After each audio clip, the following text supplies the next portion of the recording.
In fact, the primary cause of the hunger across southern Africa, the unprecedented hunger, as you mentioned, is climate change. The region has had one normal rainy season in the last 5 years.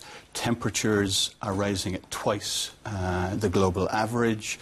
The forecasters are saying that in the run-up to the next main harvest in April-May, it's going to continue to be exceptionally hot, exceptionally dry, so the prospects are for another poor harvest this year. Yeah.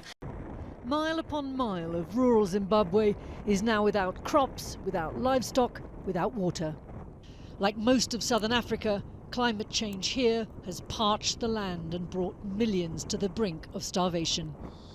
This land that was once the breadbasket of southern Africa is now barren, and everyone trying to live off it is hungry, very hungry. Emma Malumi has watched 3 harvests fail on her once fertile land. A widow, she is now only able to feed her family 1 small meal a day. We pray to God that God should give us water. Otherwise we can survive because we are starving. The drought also means thousands of cattle and donkeys have died. Many of those still standing are near collapse. What little water there is being saved to help keep the people alive.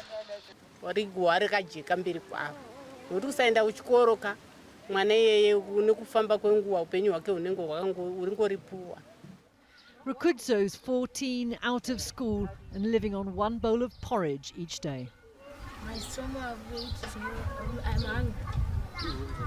In Zimbabwe's Matabeleland, people are dying of hunger.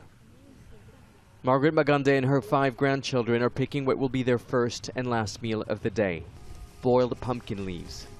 Weakened by months of this diet, Magande worries the worst is yet to come.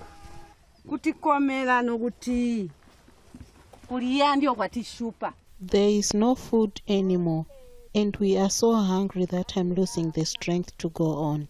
Sometimes I wish the ground underneath could open up and swallow us all. While food distribution is taking place in some areas, Magande has not received any help.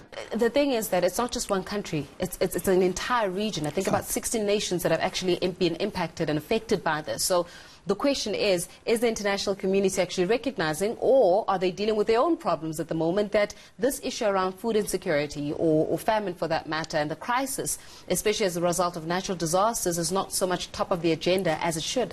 There is a degree of recognition. There needs to be more. The World Food Programme's emergency operation across the region until the harvest will cost roughly $500 million.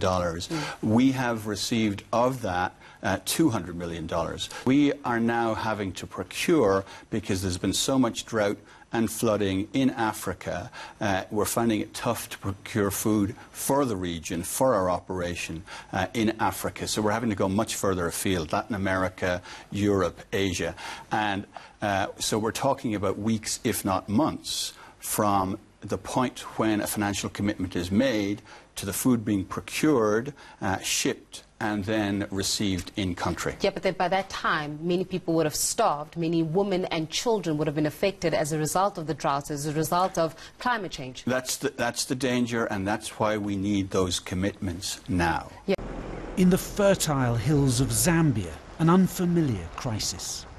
Hunger has arrived here. Millions now struggling to feed themselves.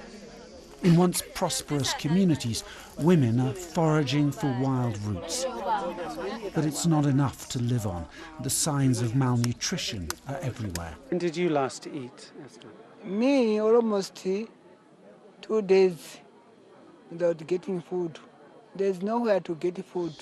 The immediate cause of this is a crippling 2-year drought. Some parts of Zambia are a step away from famine. Climate change, climate chaos is to blame.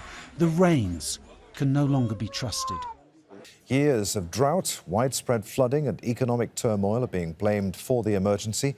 The 16 countries in the region have had a normal crop season only once in the last 5 years. Zimbabwe is the worst hit, with 7.7 million people, that's half the population, suffering severe food shortages. And 1/5 of the population in Zambia, a regional breadbasket, is struggling to feed itself.